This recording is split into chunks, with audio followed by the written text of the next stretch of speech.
Jeff Black here again from Beachmont Ford Performance, once again out here in the garage for a new episode of Garage Table Discussions. If you're new to Garage Table Discussions, basically it's me sitting out here in the garage talking to you about car stuff. Yeah, that's right, you guys and gals out there that are into the car and truck scene, we have a lot of things in common, and I like to talk about things and hopefully have you comment down in the comment section about your thoughts on it or your experiences about, with whatever we're talking about that day. So today, what I have to tell you is something that I have a lot of mixed feelings about. And that's right, it's called birthdays. Yeah. So you get to a certain point where you don't necessarily look forward to birthdays, but, I've got a big one coming up in September 7th, I will admit it. And this time, it's one of those birthdays that kind of like hits you a certain milestone. I'm going to hit 60. That's right, 60 years young.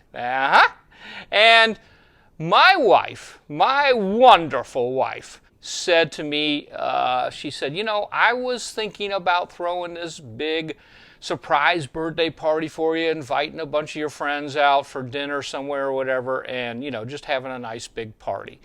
And she said, but then I got to thinking about, you're always talking about the possibility of putting a lift in the garage.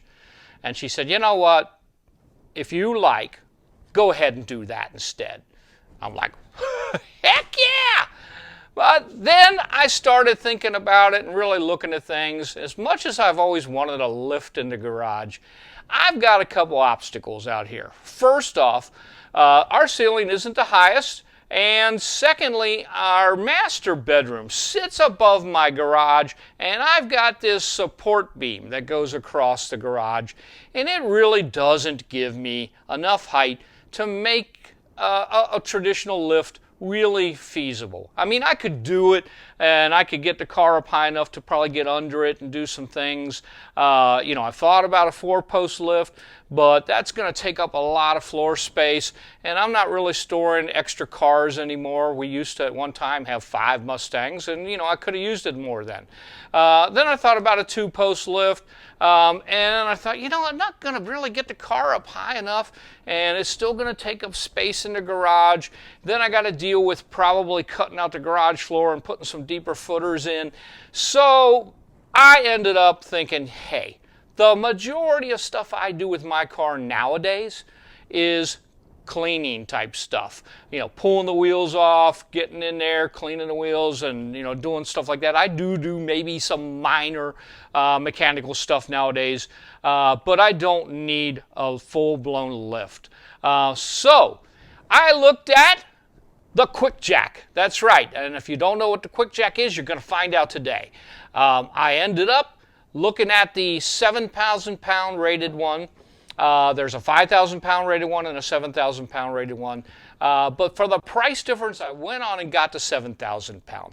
And you're going to notice that I also bought what are called these extensions, which lets you put the extensions on the Quick Jack and be able to lift a longer wheelbase vehicle, like a truck or a bigger SUV or something. So today, we're going to unbox the Quick Jack. We're going to try and get it all set up and test this thing out and see how it works. So follow along here, and we're going to see how this thing works. I got a feeling it's going to be great. All right, come on, let's go get started on this thing. All right, gang, so what we're going to do is we're going to start off by unboxing everything. Now, I've already unboxed the extensions just for display purposes here, but this kit comes in 3 boxes. You've got box number 1 of 3, which is your left jack. You've got box 2 of 3, which is the right jack. And, of course, you've got box 3 of 3, which is the lift compressor part. Now, this doesn't run on air. It does run on hydraulic. So you're going to have to plug it into electric, and you're going to need a couple of bottles of basically transmission fluid. So let's start by getting this thing unboxed. Okay, so I'm going to get everything unpackaged here. I'm going to lay it all out, make sure I've got everything. I will say the packaging on this was excellent. Everything was nicely, neatly packaged. You'll get it all out, lay it out, and start putting all of your hydraulic line connections on all the lines. You're going to do that. Obviously, I'm reading some directions as I go. And then at some point, you are going to have to fill the cylinders with about 40 to 50 pounds of air. You can use a small compressor or even a bicycle air pump. I obviously have a much bigger compressor than was needed, but it did the job. And then you're also going to need about 2 quarts of your transmission fluid that you're going to put in the main compressor unit. Then once you get everything assembled here, you're going to have to bleed the hydraulic lines. And that's going to require you to basically put the jacks up on the blocks that are supplied just to get them up on the air. And you're going to raise and lower them a few times to force all the air out and make sure you get all the air out of the lines. Once you've done that, you're basically almost ready to start checking this thing out. So I think we're going to pull the car in and get started. Okay, gang. I finally have this whole thing assembled. It's a little bit more work than I anticipated, and I will say I probably should have read the directions a little more thoroughly first. I did watch a couple of YouTube videos, but until you're actually doing it, just take your time. I was rushing a little bit trying to film this, which I shouldn't have done, but hey, I've got it all together, and now we're going to try this baby out. So, here we go. Oh, I will tell you this.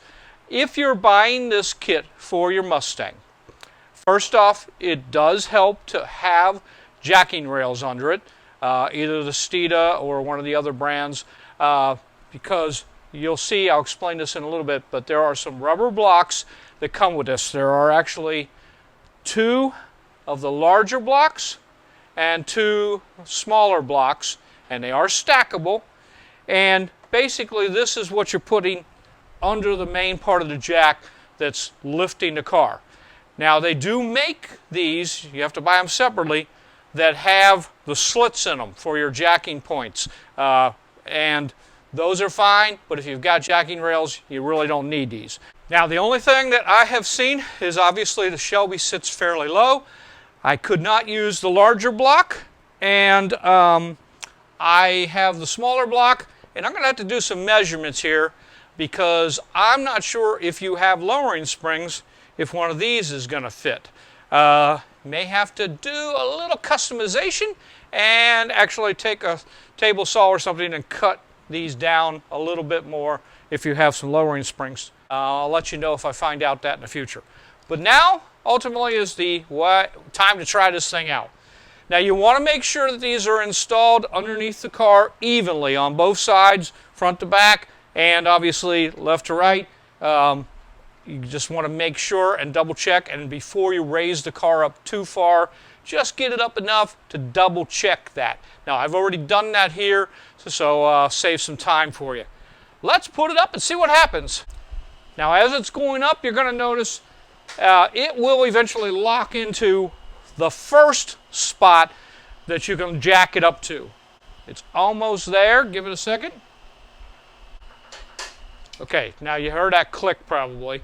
So now I hit down, and it actually locks into place there. No chance of this thing falling down. And again, if you've got it set right to begin with, you've got no shaking either. I mean, you can see this thing is doggone stable. I can't push it. It really is stable. So that's the first height. If you're just maybe pulling off wheels or something, could probably put it to that height. It will go another level. It's going.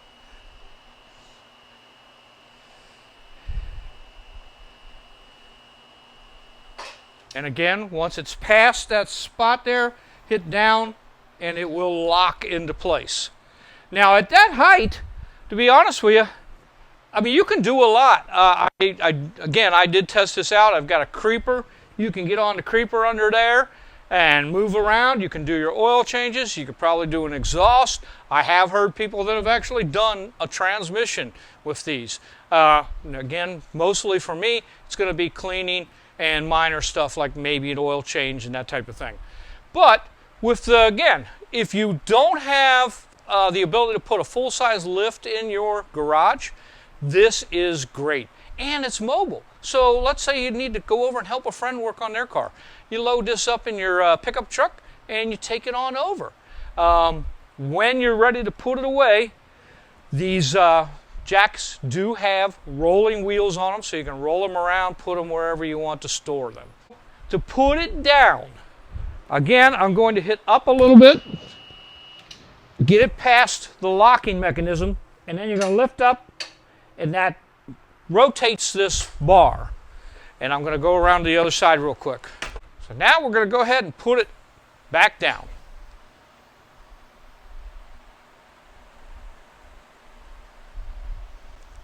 Now you'll notice the hoses here. You want to make sure that those are going underneath the front there, because when the jack comes down, you don't want it crushing those hydraulic hoses. And there we go, completely down. Guys, I like this. It's going to be pretty nice to work on the car out here in the garage. And in the winter months, if you like the idea of storing your car, just putting the wheels off the ground to keep from flat spots and so forth, I guess you could do that too. There you have it, Quick Jack. This is a 7,000 pound rated model. It does come in a 5,000 pound rated version, which is fine probably for the Mustang. I got this because if I ever did want to use it on our F-150 or the Fusion, I'm good to go there. I also bought these extenders. So what will happen with these is they will stack on top of this jack, and it gives you a longer base for a longer base vehicle like a truck or a larger SUV. So I have those ready to go if I ever need those. There you have it, gang. I had to admit, I'm kind of wore out. So I'm going to put everything away and go sit down for a while. All right, guys, Jeff Black from Beachmont Ford Performance, your BFP Dream Builder, and I look forward to seeing you for the next episode of Garage Table Discussion. Bye-bye.